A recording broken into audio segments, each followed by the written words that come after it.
ഹിസ്ബുല്ല തലവൻ സയ്യിദ് ഹസൻ നസ്രുല്ല, മുതിർന്ന ഇറാൻ സൈനിക കമാൻഡർ അബ്ബാസ് നിൽഫോ റോഷാൻ എന്നിവരെ കൊലപ്പെടുത്തിയ ഇസ്രായേലിനെതിരെ നേരിട്ട് ആക്രമണം നടത്തുമെന്ന സൂചനയുമായി ഇറാൻ. കരസേനാ മേധാവി മേജർ ജനറൽ അബ്ദുൾ റഹീം മൂസവി, വിദേശകാര്യ മന്ത്രാലയ വക്താവ് നാസർ കൻആനി എന്നിവരുടെ പ്രസ്താവനകളാണ് ഇസ്രായേലിനെതിരെ നേരിട്ടുള്ള നീക്കത്തിന് ഇറാൻ മുതിരാനുള്ള സാധ്യത ശക്തമാക്കിയത്.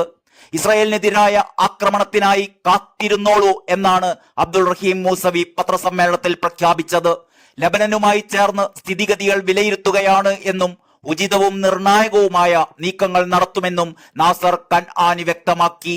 അതിനിടെ ഇസ്രായേലിനെതിരെ നേരിട്ടുള്ള ആക്രമണത്തിൽ നിന്ന് ഇറാനെ പിന്തിരിപ്പിക്കാൻ അമേരിക്ക ശ്രമിക്കുന്നതായി ഇസ്രായേലി മാധ്യമമായ ഹാരറ്റ്സ് റിപ്പോർട്ട് ചെയ്യുന്നു. ഇറാനുമായി നയതന്ത്ര ബന്ധം പുലർത്തുന്ന ഒരു രാജ്യത്തെ ഇടനിലക്കാരാക്കിയാണ് അമേരിക്കയുടെ നീക്കം. ഹിസ്ബുല്ലക്ക് പിന്തുണ നൽകി ഇസ്രായേലിനെതിരെ നേരിട്ട് ആക്രമണം നടത്തിയാൽ വലിയ തോതിലുള്ള തിരിച്ചടി നേരിടേണ്ടി വരുമെന്നും ഇസ്രായേലിനെ പിന്തിരിപ്പിക്കുക എന്നത് തങ്ങൾക്ക് പിന്നെ എളുപ്പമാവില്ലെന്നും അമേരിക്ക ഇറാനെ ധരിപ്പിച്ചതായി അമേരിക്കൻ നയതന്ത്ര പ്രതിനിധിയെ ഉദ്ധരിച്ചുകൊണ്ടുള്ള റിപ്പോർട്ടിൽ പറയുന്നു.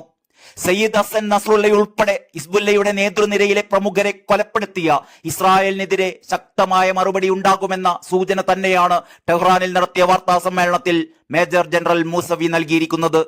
നമ്മുടെ ശത്രുക്കളുടെ വിജയ ആഘോഷം മനഃശാസ്ത്രപരമായ ഒരു നീക്കമാണ്. നെതന്യാഹുവിന്റെ സ്ഥാനം സുരക്ഷിതമാക്കുക എന്ന ലക്ഷ്യത്തോടെയാണ് അത് ചെയ്യുന്നത്.